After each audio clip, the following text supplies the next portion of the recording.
Praise the Lord. இன்னைக்கு ஏசப்பா உங்களை பார்த்து சொல்ற வார்த்தை என்ன அப்படின்னா, உன் வழிகளில் எல்லாம் அவரை நினைத்துக்கொள், அப்பொழுது அவர் உன் பாதைகளை செவைப்படுத்துவார். ஆமீன். நம்முடைய வழிகள் எல்லாவற்றிலும் கர்த்தரை நினைத்து கொள்ளணும். அப்படின்னா என்ன அர்த்தம்?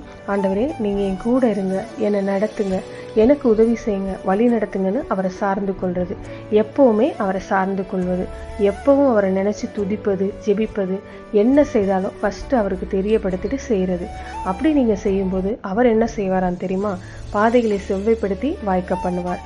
இதுவரை தடப்பட்ட காரியத்தை எல்லாம் அவர் நிறைவேற்ற போறார். அவர் நமக்கு உதவி செய்யறதுக்காக ஆயத்தமா இருக்காரு.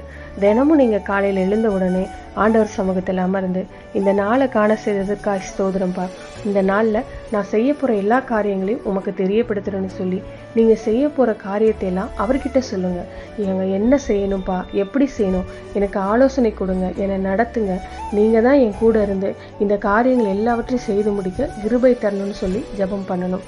நீங்க இந்த மாதிரி ஜெபம் பண்ணி பாருங்களேன், அந்த நாள் முழுவதுமே அழகா உங்களை நடத்துவார். எப்பவுமே அவரை நினைத்து நினைத்து துதிக்கும் போது பாதைகளை எல்லாம் செவ்வைப்படுத்தி அழகா காரியங்களை வாய்க்க பண்ணுவார். ஜெபிக்கலாமா? எங்கள் நல்ல தகப்பனே, நான் உண்மை நினைத்து இந்த காரியத்தை செய்கிறேன், நீங்க பொறுப்பெடுத்துக் கொள்ளுங்கப்பா, எனக்கு உதவி செய்யுங்க, என்னை நடத்துங்கன்னு சொல்லி ஜெபிக்கிற ஒவ்வொரு பிள்ளைகளுக்கும் அற்புதம் செய்து அவர்களை மகிழ பண்ணுங்கப்பா. இயேசுவின் நாமத்தில் ஜெபிக்கிறோம் பிதாவே, ஆமென். God bless you.